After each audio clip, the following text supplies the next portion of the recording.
Septembre 480 avant Jésus-Christ. Le moral n'est pas au beau fixe dans la cité d'Athènes. C'est avec une immense peine que les habitants doivent abandonner leur foyer, leurs biens, leur vie. Et tout cela dans une panique effroyable.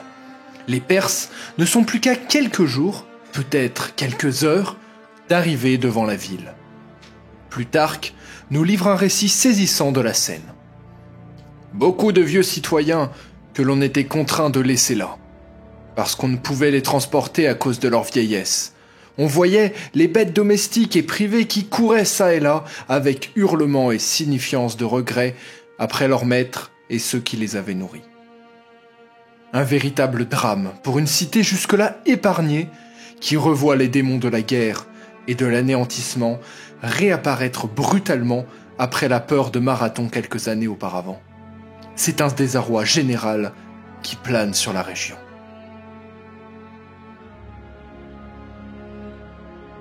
Souvenez-vous, après avoir traversé l'Hellespont, Xerxès, à la tête d'une armée immense et suivie par une flotte tout aussi imposante, s'était confronté à Léonidas et quelques milliers de Grecs dans la passe des Thermopyles. Malgré leur résistance héroïque, ils ne purent qu'entraver brièvement l'avancée du mastodonte Achéménide, qui soumet les cités grecques les unes après les autres. La flotte alliée, stationnée au cap Artémission, engagea elle aussi une bataille, mais l'issue incertaine les obligea à rebrousser chemin. La coalition grecque se doute qu'elle ne peut vaincre les Perses en rase campagne, et les Spartiates, commandant l'alliance, décident d'appliquer leur stratégie initiale. Se retrancher dans l'isthme de Corinthe.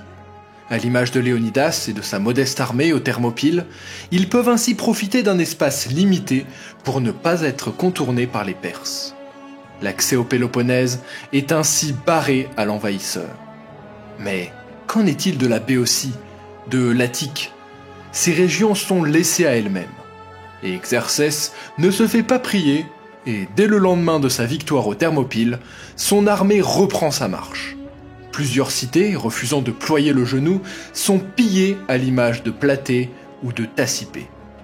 L'armada se dirige maintenant en direction d'Athènes.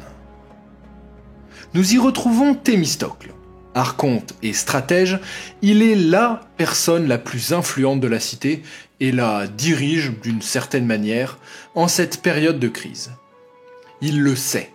Athènes est indéfendable en l'état. La cité, bien qu'ayant de solides murs, n'a pas assez de fantassins pour tenir un siège et risque alors l'anéantissement. D'après Hérodote, Delphes appuie sa pensée avec un oracle effrayant. « Fuis aux extrémités de la terre. Il livrera à l'ardeur du feu bien des temples des dieux qui, dès maintenant, ruissellent de sueur et tremblent de peur. » C'est alors qu'il prend une décision ô combien dure à prendre, l'abandon de la cité. On crie à la trahison, abandonner la cité, abandonner toute cette richesse, car en effet, bien que pas encore à son apogée, Athènes est déjà l'une des villes les plus rayonnantes de Grèce. Temples et bâtiments publics ponctuent le paysage d'une centaine de bâtisses, abritant l'une des concentrations de population les plus importantes de la péninsule. On se rend pourtant à l'évidence. La ville va tomber, dans tous les cas. Mais il n'est pas nécessaire qu'il en soit de même pour sa population et son armée. On ordonne l'évacuation de la ville.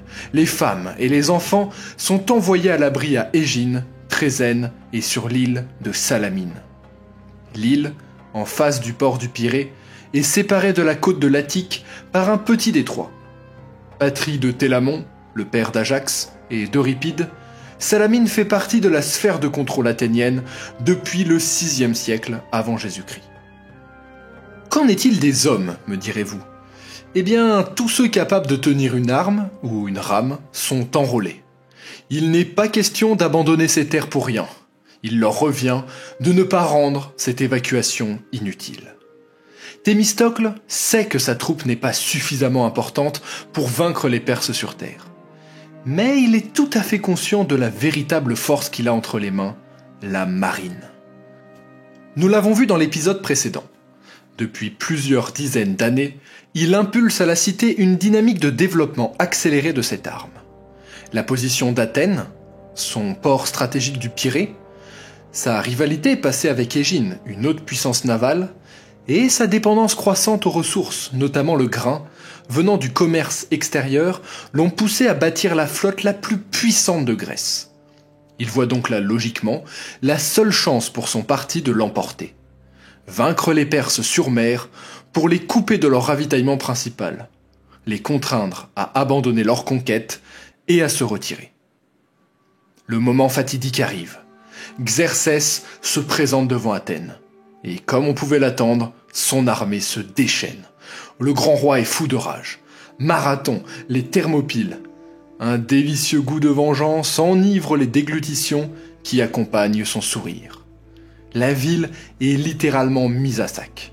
Pas de pitié pour la cité arrogante qui osa se dresser face à son hégémonie. De nombreux incendies se déclarent en ville, et la richesse de la cité est mise à bas. Quelques habitants, ayant refusé de quitter la ville, tentent une résistance désespérée sur l'acropole. Mais quelques heures plus tard, l'ensemble des temples présents sur la colline brûle. Les armées achéménides s'installent petit à petit en ville, tandis que sa flotte contourne l'Attique pour les rejoindre. De son côté, Thémistocle bataille. Il doit gérer sa propre population, qui tremble en voyant les épaisses fumées s'échapper de leur cité meurtrie, mais surtout, il doit composer avec les commandants grecs. En effet, bien qu'une grande partie des navires soient athéniens, la flotte grecque est bel et bien une flotte de coalition. Elle est commandée par le Spartiate Eurybiade. Un choix surprenant quand on sait qu'Athènes est la plus grande puissance navale et qu'elle fournit vraiment de loin le plus grand nombre de navires. Les deux autres commandants principaux sont donc Thémistocle et Adimante de Corinthe. En fait, la tactique et la stratégie sont même décidées par un conseil composé de 17 commandants de chacun des contingents participants. Les marins grecs, réfugiés à Salamine, sont plus que jamais divisés et on assiste à un véritable bras de fer entre Eurybiade et Thémistocle, s'opposant sur la marche à suivre. Cependant, c'est Thémistocle, le brillant commandant de la marine, fort de ses 20 ans d'expérience et du poids d'Athènes dans cette flotte coalisée, qui prend les devants. La plupart des commandants sont, comme dans l'armée, péloponnésiens, la région de Sparte, et ils veulent avant tout protéger leurs terres et leur armée, et donc se replier à l'extrémité occidentale du golfe d'Égine, au large de l'isthme. Thémistocle est lui résolu à garder la flotte ici même. Il s'engage dans une multitude d'intrigues politiques et discours éloquents pour faire engager la marine grecque contre la flotte perse en bataille rangée ici même à Salamine. Il a repéré un chenal, relativement étroit, qui sépare l'île de la terre ferme, et il y voit l'endroit idéal pour égaler le miracle de Léonidas, et cette fois, le concrétiser en victoire totale. Thémistocle arrive enfin à convaincre les autres commandants grecs, usant de toutes les limites de sa rhétorique légendaire. Mais il reste un défi de taille. Il faut maintenant pousser les Perses à l'attaquer. Après le demi-revers des Thermopyles, ces derniers sont prudents. Certes, la fin de la bonne saison approche, mais la raison ne pousse pas non plus les Perses à se précipiter. De l'autre côté du détroit, dans le port de Phalère, Xerxès tient un conseil de guerre avec les commandants de la flotte. Son état-major lui aussi est divisé. Certains conseillers sont des Grecs, d'anciens tyrans chassés des cités par les réformes politiques. Et ce sont eux, visiblement, qui bien souvent sont les plus offensifs dans leurs conseils. Il y a aussi Mardonios, le commandant principal de l'armée, un Perse, qui lui aussi est de leur avis. Les Thermopyles lui ont montré que si les forces grecques étaient débordées, elles pourraient être détruites à cause de leur faiblesse, les effectifs. Pour déborder l'isthme de Corinthe, Mardonios veut donc utiliser la marine pour transporter son armée. Et pour cela, il doit détruire en premier lieu la flotte grecque. Certains commandants, cependant, dont Artémis, reine d'Halicarnasse, essaient quant à eux de convaincre Xerxès d'attendre la reddition des alliés, car ils jugent qu'une bataille dans le détroit de Salamine est beaucoup trop risquée. Pour provoquer l'affrontement, Thémistocle aurait usé de la ruse. Alors, je reste prudent sur cette histoire, car les sources ne sont pas tout à fait d'accord. Mais je vous la donne quand même. En secret, il envoie un esclave de confiance. Ce dernier part à la rencontre des Perses. Une fois arrivé, il leur assure sa sympathie, son dégoût pour ses maîtres et son désir d'émancipation. Devant le roi des rois, il affirme que la flotte grecque est terrorisée et ne songe qu'à une chose, rompre le contact sans combat. Xerxès jubile, c'est la 2e fois qu'un Grec vient lui donner les clés de la victoire. Si ça a marché aux Thermopyles, qu'il en soit de même à Salamine. Et comme Thémistocle l'espérait, le roi ordonne le départ au combat de sa flotte.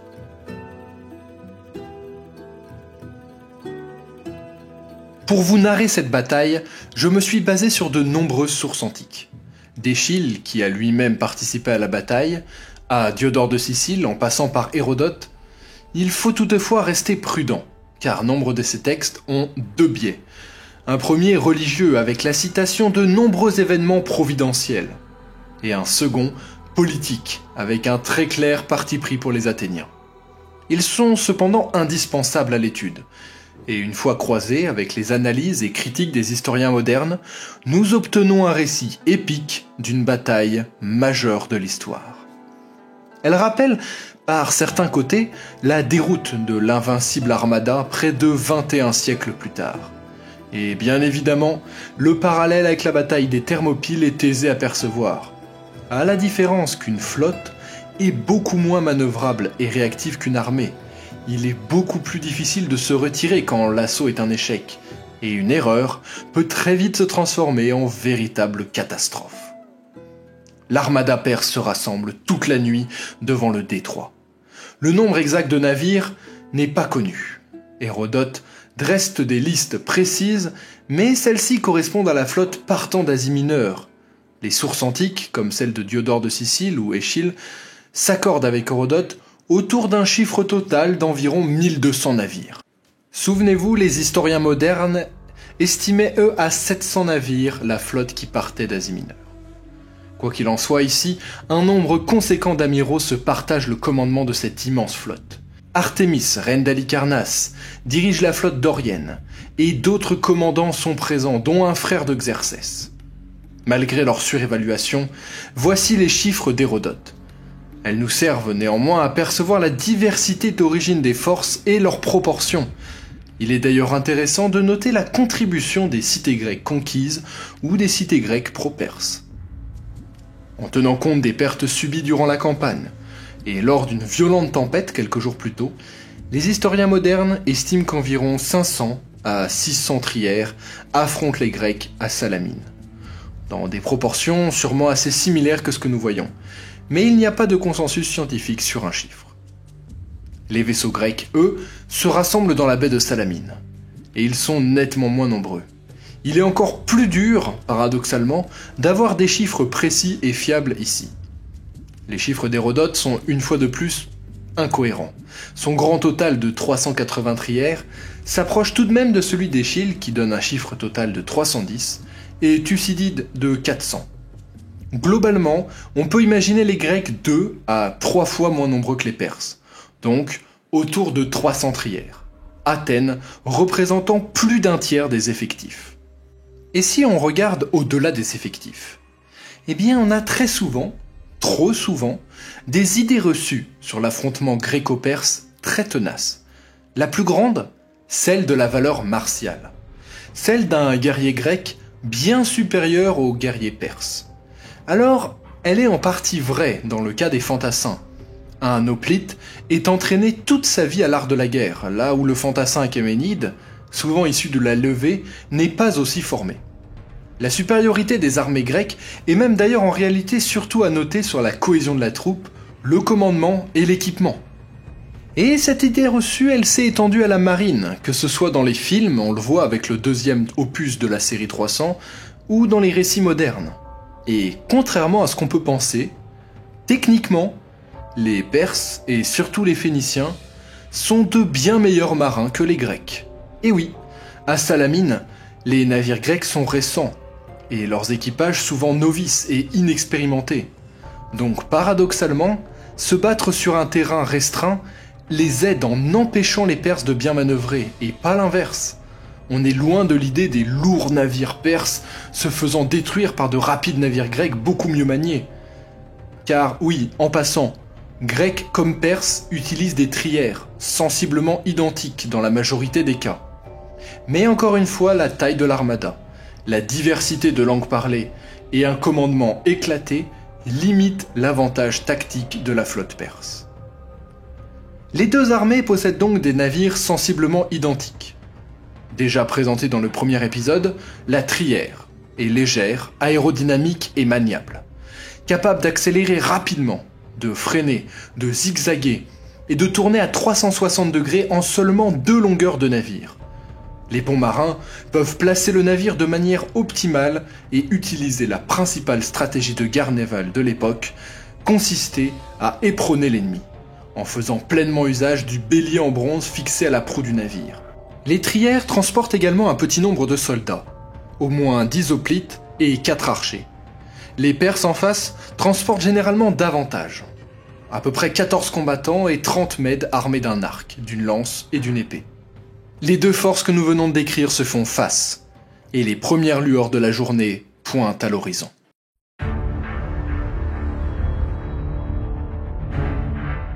Depuis la côte, Xerxès fait installer un trône sur les pentes du mont Égaléo, d'où il pourra observer facilement la bataille tout en notant le nom des meilleurs commandants. Sûr de sa victoire, il s'est entouré de nombreux scribes chargés d'immortaliser par écrit ce combat. Mais ce ne fut pas un spectacle très agréable pour lui qui débuta la journée. Xerxès a une vue imprenable pour apercevoir la défection de 2 navires ioniens au profit de la flotte grecque alliée. Thémistocle a envoyé durant la nuit des messages aux flottes d'État grecques pro-perses. Certes, il avait espéré d'autres défections de ce type, mais aucune autre ne se produisit. La bataille est désormais inévitable. Les 2 flottes s'alignent le long d'un axe est-ouest oblique, les Perses étant proches de la côte continentale et les 2 flottes ayant une côte amie derrière elles. Les Grecs n'ont pas pu se déployer de façon à barrer simplement le détroit en raison du positionnement par Xerxès d'un contingent de ses archers sur la côte orientale. Les Grecs sont positionnés à 2 navires de profondeur, le long d'une courbe de 3 km de long, présentant une ligne d'environ 130 navires, contre le front principal perse de 150 navires à 3 navires de profondeur. Sur l'aile droite des Grecs, les Phéniciens affrontent les Athéniens. Au centre, les Ioniens font face aux Spartiates. Et sur le flanc gauche des Perses se trouvent les Cariens et les Doriens. Derrière la ligne principale grecque, le contingent d'Égine et certains des navires athéniens attendent en réserve. Les Corinthiens sont postés au nord des lignes de combat, protégeant le passage vers Éleusis, tandis qu'en face, les Chypriotes, les Ciliciens et les Hellespontins pro-perses se tiennent en retrait au sud, gardant la sortie vers le Pirée. Selon Diodore de Sicile, Xerxès envoya également sa flotte égyptienne pour sceller le détroit entre Salamine et Mégare, et engager les navires grecs qui se sépareraient de la flotte principale. Xerxès a aussi fait placer 400 soldats sur l'île de Psytalia, au milieu de la sortie sud du détroit, leur donnant l'ordre de tuer ou de capturer tout Grec qui y poserait le pied. Petit à petit, les Perses s'enfoncent dans le détroit, voyant que les Grecs ne viennent pas à leur rencontre. C'est à ce moment-là que les Corinthiens fuient subitement vers le nord du détroit. Alors, difficile de savoir aujourd'hui s'il s'agit là d'une fuite factice pour attirer les Perses ou d'une réelle volonté de défection. Quoi qu'il en soit, les Perses mordent à l'hameçon. Les navires avancent, se serrant de plus en plus les uns contre les autres, en s'alignant sur le front plus étroit de l'ennemi. Les Grecs gardent leur position, attirant les Perses dans un périmètre de plus en plus étroit. Néanmoins, plutôt que d'attaquer immédiatement, les navires alliés manœuvrent de façon à donner l'impression de se retirer, craignant la flotte perse. Selon Plutarque, c'est pour non seulement améliorer encore leur position, mais également atteindre un vent matinal qui leur serait favorable. Hérodote raconte alors qu'un fantôme apparut aux Grecs sous la forme d'une femme, et que d'une voix assez forte pour être entendue de toute la flotte, il les anima après leur avoir fait des reproches. « Malheureux, quand cesserez-vous donc de reculer ?» Un seul navire changerait alors de direction, dans le but d'éperonner le navire perse le plus proche. Et alors, l'ensemble de la flotte grecque change et fait volte-face, galvanisé et avance vers la ligne de bataille perse. « Allez, enfants des Grecs, délivrez vos enfants et vos femmes, les sanctuaires des dieux, de vos pères et les tombeaux de vos aïeux. C'est la lutte suprême !» s'écrieraient les Grecs d'après Échille. Ils se précipitent contre les Perses, les harcèlent, fuyant et refusant le combat dès qu'un navire tente de se tourner pour les affronter. Les effectifs perses fondent petit à petit, et les Grecs les bousculent les uns contre les autres. Le chaos est de mise. La bataille est déjà engagée, quand un vent très fort se lève. Selon Plutarque, Thémistocle ne fut pas moins habile à choisir le moment que le lieu du combat. Il prit garde de n'engager l'action contre la flotte des barbares qu'à l'heure où il souffle régulièrement de la mer un vent très fort qui soulève les vagues dans le détroit. Ce vent ne gêne pas les navires grecs, dont les mâts sont immédiatement rabaissés, mais désavantage nettement les bateaux ennemis, en particulier phéniciens qui sont légèrement plus hauts. Je cite, « Mais ceux des barbares, qui avaient la proue relevée, le pont très haut et qui étaient pesants à la manœuvre, tournoyaient sous l'effort, et ils présentaient le flanc aux Grecs. C'est à ce moment opportun que Thémistocle engage la réserve grecque dans l'affrontement.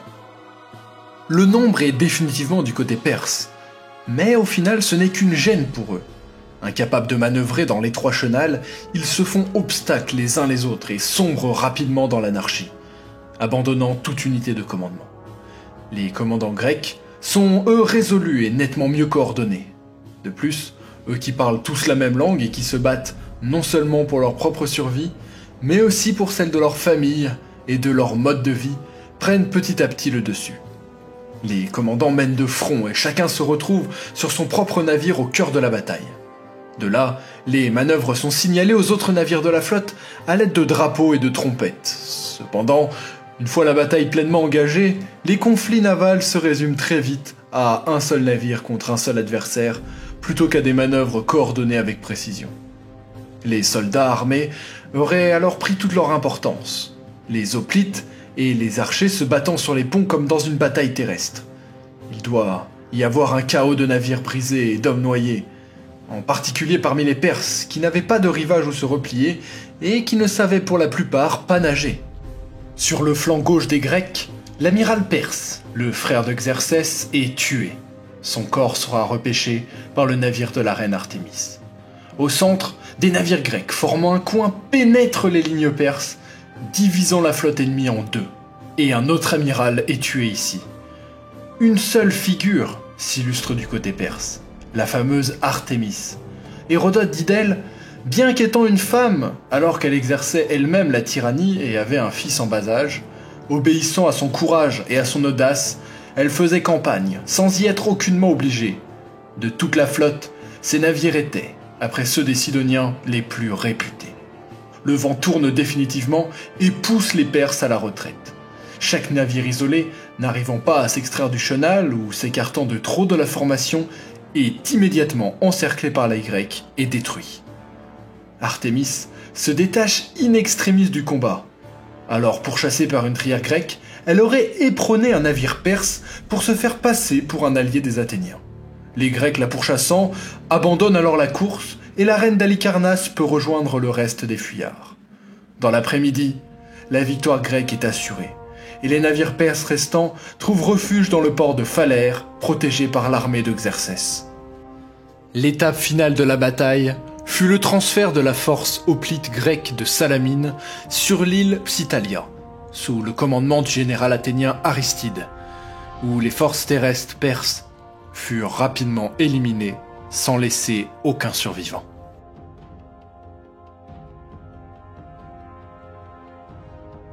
La victoire est sans appel pour les Grecs, qui n'auront perdu qu'autour de 40 trières, contre plus de 200 pour les Perses.